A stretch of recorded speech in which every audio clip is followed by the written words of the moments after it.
नमस्कार। 1286 में बलबन की मौत हुई और उसके बाद दिल्ली में ना सत्ता का खेल बहुत तेजी से बदला। हाँ, वो जो तुर्क अमीरों की पकड़ थी वो कमजोर पड़ने लगी थी।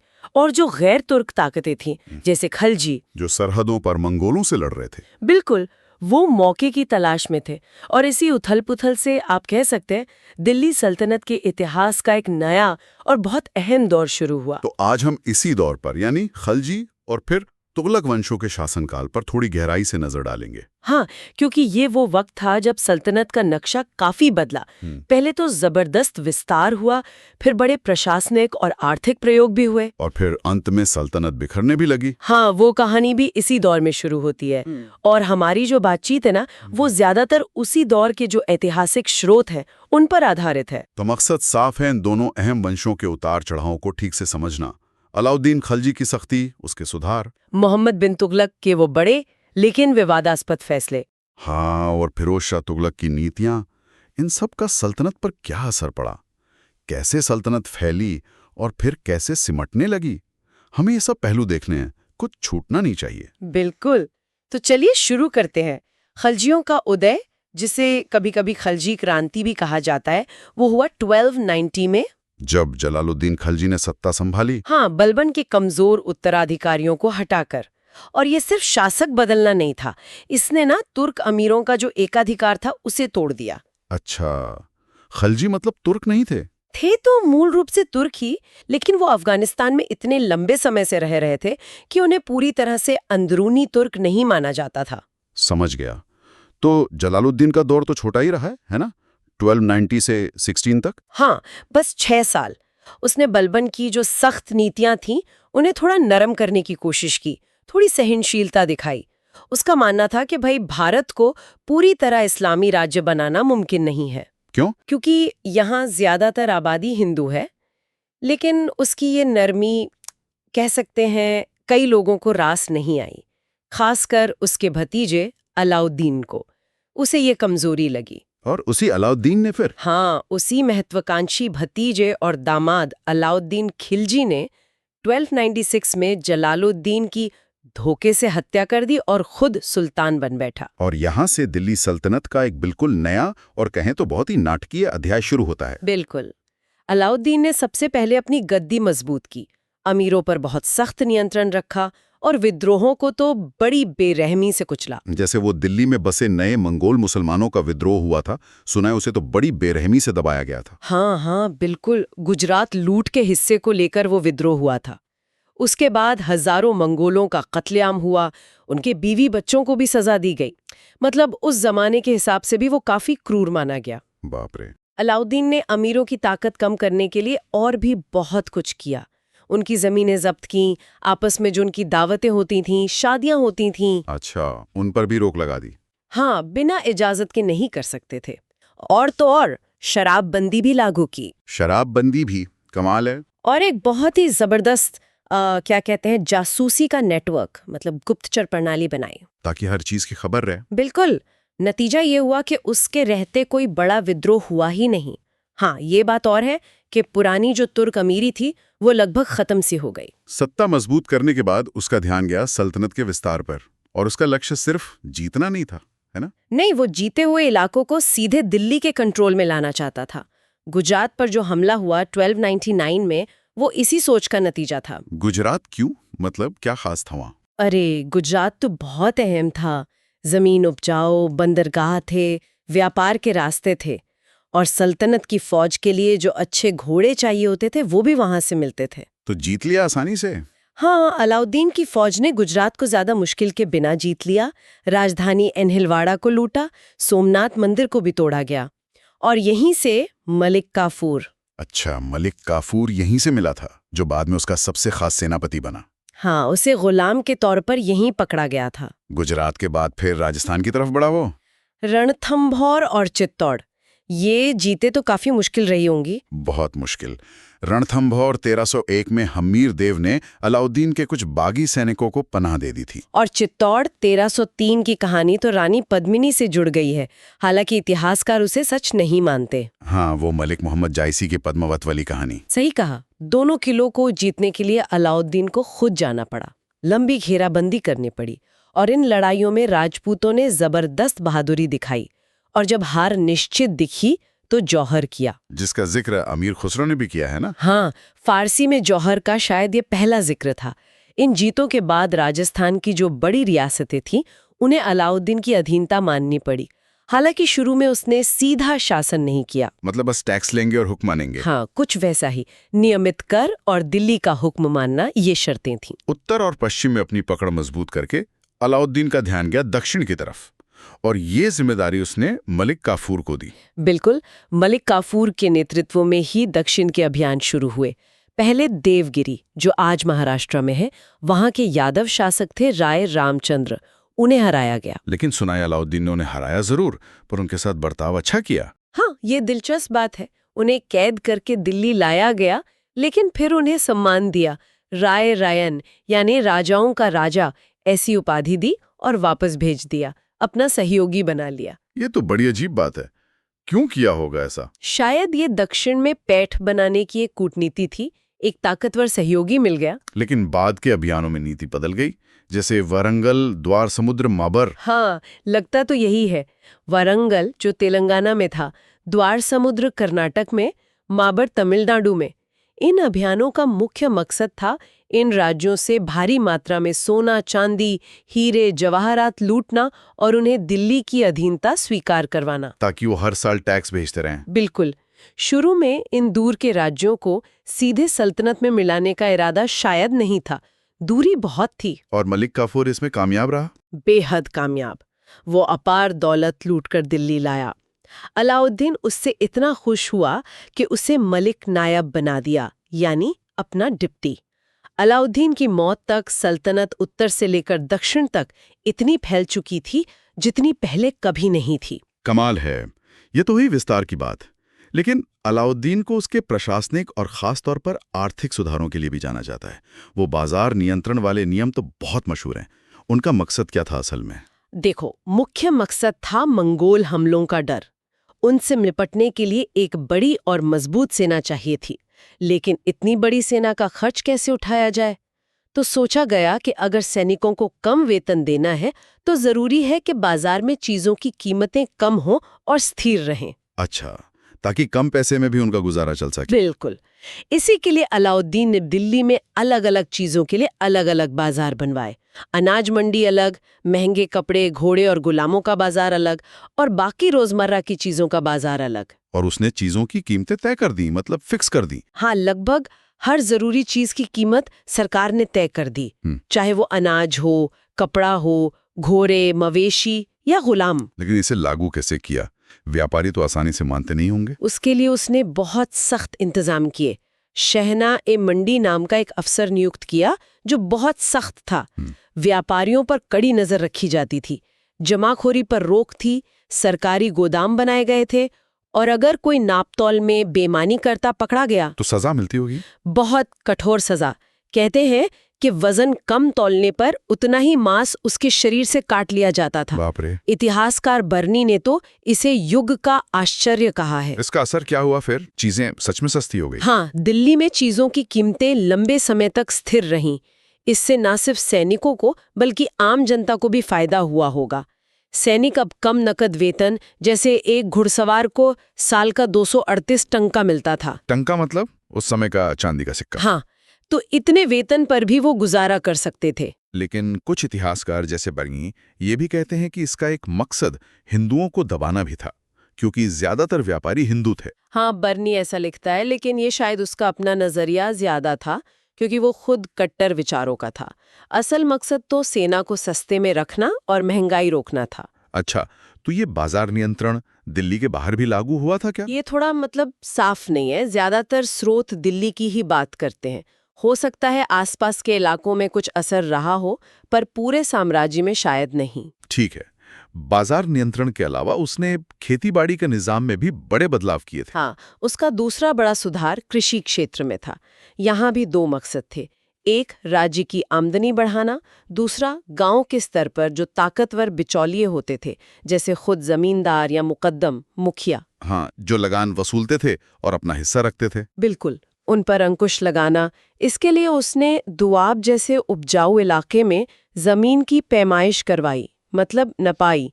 इसे बिस्वा कहा जाता था, और उसी नपाई के आधार पर लगान तय किया। कितना? उपज का आधा हिस्सा, 50%। 50%? हाँ, ये तो बहुत ज्यादा लगता है। अरे भारी तो था। और ये लगान सीधे राज्य के कर्मचारी वसूलते थे। मतलब उन इलाकों में किसी अमीर को इख्ता नहीं दिया जाता था, यानी लगान वसूलने का ठेका नहीं दिया जाता था। और वो जो खुद और मुकद्दम थे, उनका क्या हुआ? उनके पुराने सारे विशेषाधिकार छीन लिए गए। उन्हें भी अपनी जमीन पर टैक्स देना पड़ता था, और उन्हें गरीब किसानों पर अपना बोझ डालने से भी रोका गया। इससे तो राज्य का कंट्रोल काफी बढ़ गया होगा गांव के लेवल पर। हाँ, राज्य का नियंत्रण बढ़ा, पर जाहिर है कुछ बिचौलियों को बहुत मुश्किल हुई, जैसा बर्नी बड़े रंगीन ढंग से बताता है। भ्रष्टाचार रोकने के लिए भी बड़े सख्त नियम थे। अधिकारियों का ऑडिट होता था और गड़बड़ी पर कठोर सजा। इन सुधारों का कोई लंबा असर हुआ? हाँ, माना जाता है कि इन सुधारों का असर बाद में शेरशाह सूरी और अकबर की लगान व्यवस्था पर भी पड़ा। लेकिन अलाउद्दीन की मौत हुई 1316 में। उसके बाद ये सारी व्यवस्था, ये सख्ती सब बिखरने लगी। हाँ, वही हुआ। उत्तराधिकार का संकट खड़ा हो गया। पहले मलिक काफूर ने सत्ता हथियाने की कोशिश की, लेकिन वो मारा गया। फिर एक और किरदार आया, खुसरो खान। वो जो हिंदू धर्म से मुसलमान बना था। हाँ, वो सुल्तान बन गया, लेकिन उसके खिलाफ तुर्क अमीरों का एक गुट खड़ा हो गया। उन पर आरोप लगाया कि वो इस्लाम का अपमान कर रहा है, और 1320 में गाजी मलिक नाम के एक गवर्नर ने, जिसने बाद में गयासुद्दीन तुगलक नाम अपनाया। बिल्कुल, उसने खुसरो खान को हरा दिया और दिल्ली में तुगलक वंश की नींव रखी। गयासुद्दीन तुगलक का शासनकाल तो छोटा ही रहा, 1320 से 1324 तक। हाँ, सिर्फ 4 साल। उसने विस्तार जारी रखा, जैसे वारंगल को पूरी तरह सल्तनत में मिला लिया, लेकिन उसकी मौत बड़ी रहस्यमय परिस्थितियों में हुई। वो लकड़ी का मंडप गिरने से। हाँ, उसके स्वागत के लिए एक लकड़ी का पवेलियन बनाया गया था, जो गिर गया और वो दबकर मर गया। शक उसके बेटे जौना खान यानी मोहम्मद बिन तुगलक पर गया। और यही मोहम्मद बिन तुगलक 1324 to 1351 दिल्ली सल्तनत के सबसे पढ़े लिखे, सबसे बुद्धिमान, लेकिन शायद सबसे ज्यादा विवादास्पद सुल्तानों में से एक साबित हुआ। बिल्कुल, वो दर्शन, धर्म, विज्ञान, गणित सब में गहरी रुचि रखता था।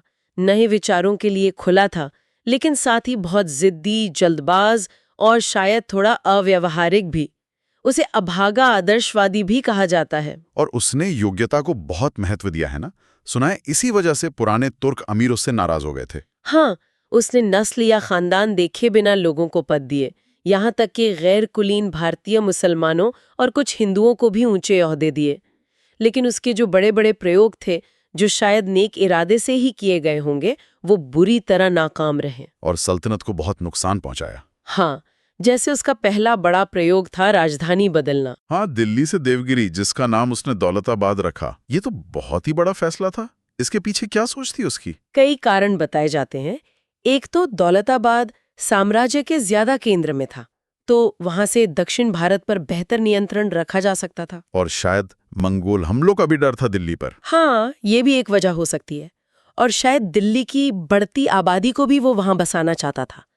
लेकिन उसने सिर्फ सरकारी दफ्तर नहीं बदले, उसने दिल्ली की जनता को भी जाने का हुक्म दे दिया। हाँ, एक बड़ी आबादी को, जिसमें अमीर, सूफी संत, कारीगर, आम लोग सब शामिल थे, दौलताबाद जाने का हुक्म दिया। सोचिए, 1500 किलोमीटर का सफर, वो भी पैदल या बैलगाड़ियों पर, जबरदस्ती। बहुत से लोग तो रास्ते में ही मर गए। और फिर क्या हुआ? सब ठीक हो गया दौलताबाद में? नहीं, कुछ ही साल बाद उसे अपनी गलती का एहसास हुआ। उसे लगा कि दौलताबाद से इतने विशाल उत्तर भारत को संभालना मुश्किल है, तो उसने हुक्म दिया कि सब वापस दिल्ली चलो। कमाल है। मतलब पहले जबरदस्ती ले गया, फिर जबरदस्ती वापस ले आया। हाँ, ये पूरा प्रयोग बहुत महंगा साबित हुआ और लोगों में उसके खिलाफ बहुत गुस्सा भर गया। हालांकि इसका एक अनचाहा नतीजा ये जरूर हुआ कि उत्तर और दक्षिण के बीच सांस्कृतिक मेलजोल बढ़ा, क्योंकि बहुत से सूफी संत और दूसरे लोग वही दक्कन में बस गए। ठीक है, ये तो हुआ राजधानी बदलने का प्रयोग। उसका दूसरा बड़ा प्रयोग था वो सांकेतिक मुद्रा वाला, टोकन करेंसी। हाँ, उसने कांसे के सिक्के चलाए और ऐलान किया कि उनकी कीमत चांदी के टंके के बराबर मानी जाएगी। ये क्यों किया? मतलब चांदी की कमी हो गई थी क्या? बिल्कुल। उस जमाने में दुनिया भर में चांदी की कुछ कमी चल रही थी और चीन, ईरान जैसे देशों में पहले से ही सांकेतिक मुद्रा का प्रयोग हो रहा था। तो आइडिया अपने आप में बुरा नहीं था। हम आज भी तो टोकन करेंसी ही इस्तेमाल करते हैं, है ना? नोट या सिक्के की अपनी कीमत थोड़ी होती है। हाँ, बात तो सही है। तो फिर गड़बड़ कहाँ हुई? गड़बड़ हुई उसे लागू करने में। सरकार जाली सिक्के बनने से रोक नहीं पाई।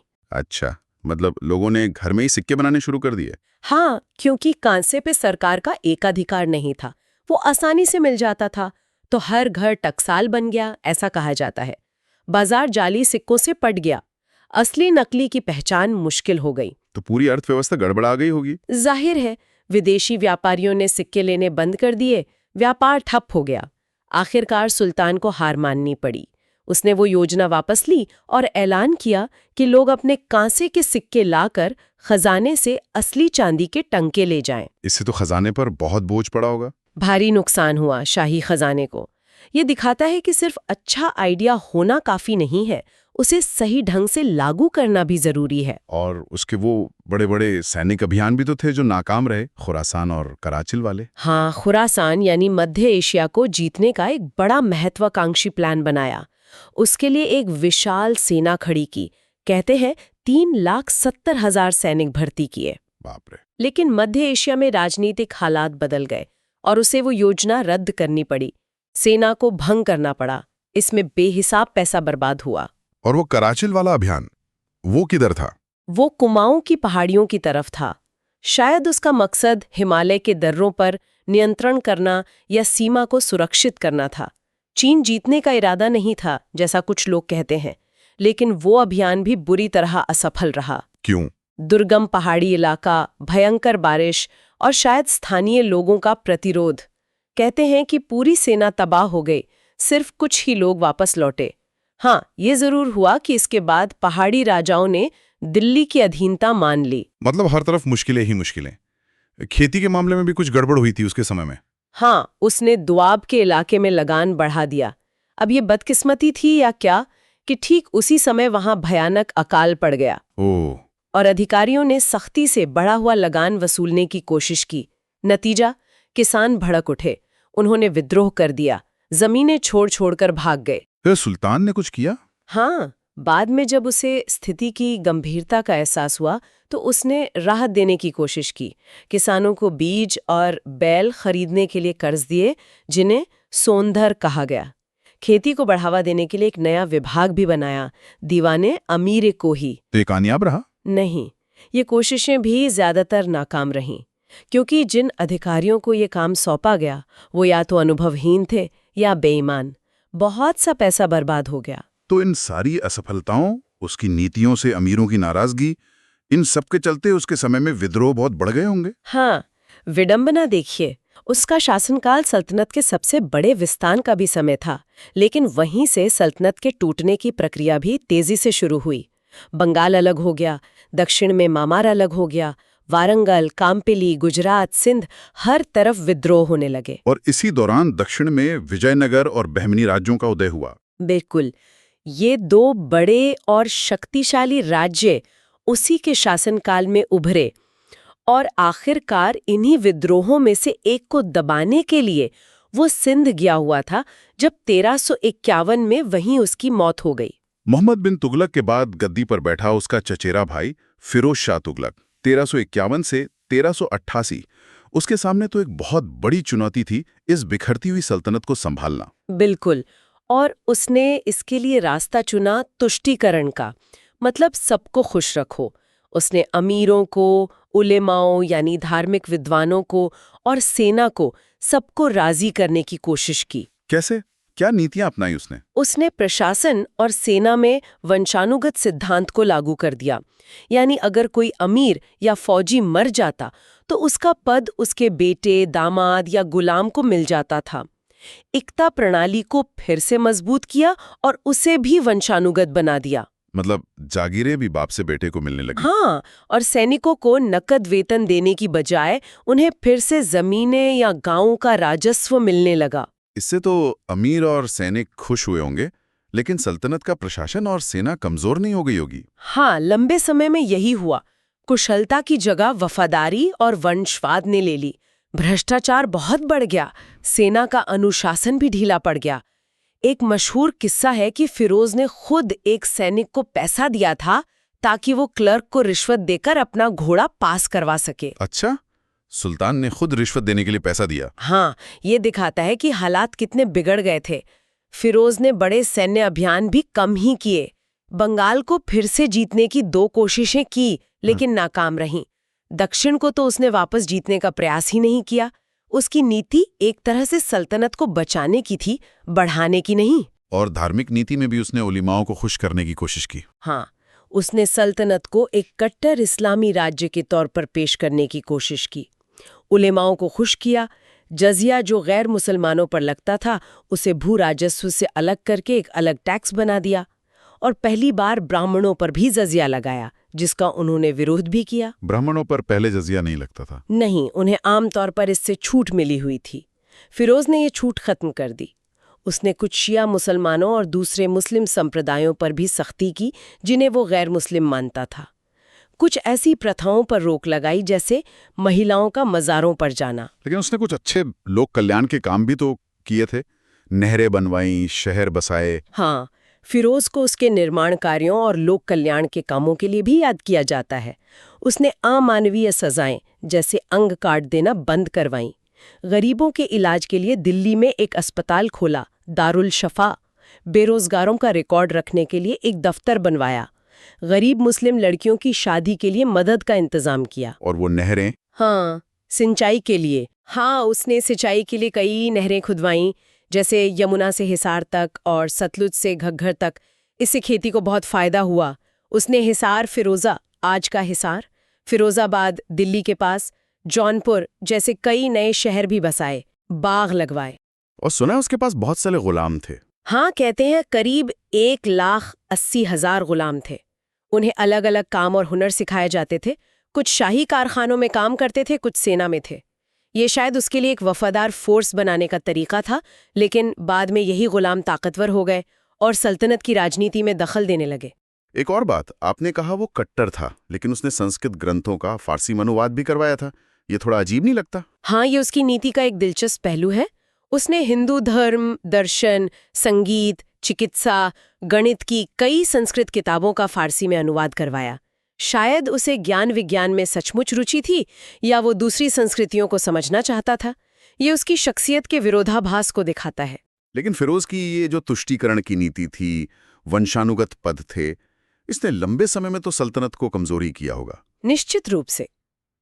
ऊपर से तो शांति दिखती थी, लेकिन अंदर ही अंदर सल्तनत खोखली हो रही थी। उसकी मौत हुई 1388 में, और उसके बाद उसके कमजोर उत्तराधिकारियों में गद्दी के लिए जबरदस्त लड़ाई शुरू हो गई, जिसमें अमीरों और वो जो उसके फिरोजी गुलाम थे, उन्होंने खूब दखल दिया होगा। हाँ, बिल्कुल। सल्तनत तेजी से सिकुड़ने लगी, अलग अलग सूबेदार आजाद होने लगे। दिल्ली सल्तनत बस नाम की रह गई थी। और फिर आया तैमूर का हमला 1398 में।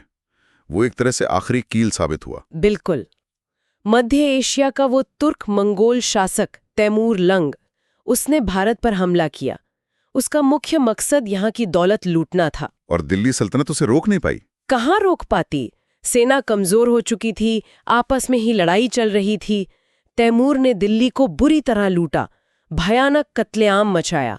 हजारों लोगों को मारा गया, हिंदू मुसलमान दोनों। और वो यहाँ से बहुत सारा खजाना और कारीगरों को भी ले गया था। हाँ, कहते हैं हजारों कुशल कारीगरों को बंदी बनाकर वो अपने साथ समरकंद ले गया, ताकि वो वहां इमारतें वगैरह बना सकें। दिल्ली कई सालों तक इस तबाही से उभर नहीं पाई। इस हमले ने तो तुगलक सल्तनत की कमर ही तोड़ दी होगी। पूरी तरह से। हालांकि तुगलक वंश का आखिरी सुल्तान नसीरुद्दीन महमूद नाममात्र के लिए 1412 या 1413 तक रहा, लेकिन दिल्ली सल्तनत का जो दबदबा था वो तैमूर के हमले के साथ ही खत्म हो गया था।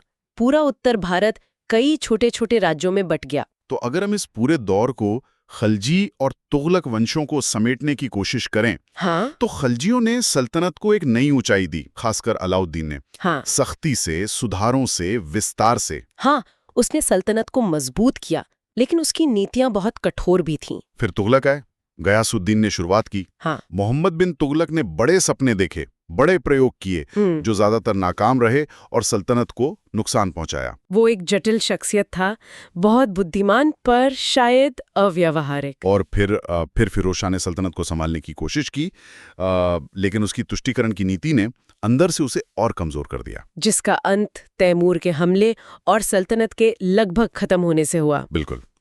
तो इस कहानी में हम देखते हैं कि कैसे किसी सल्तनत के बनने बिगड़ने में शासकों की अपनी नीतियां, उनका व्यक्तित्व, अमीरों की ताकत, आर्थिक प्रयोग और बाहरी हमले, ये सब कितनी अहम भूमिका निभाते हैं। हाँ, और एक इतने बड़े और विविध मतलब अलग अलग तरह के लोगों वाले साम्राज्य को चलाना हमेशा से ही एक बहुत बड़ी चुनौती रहा है।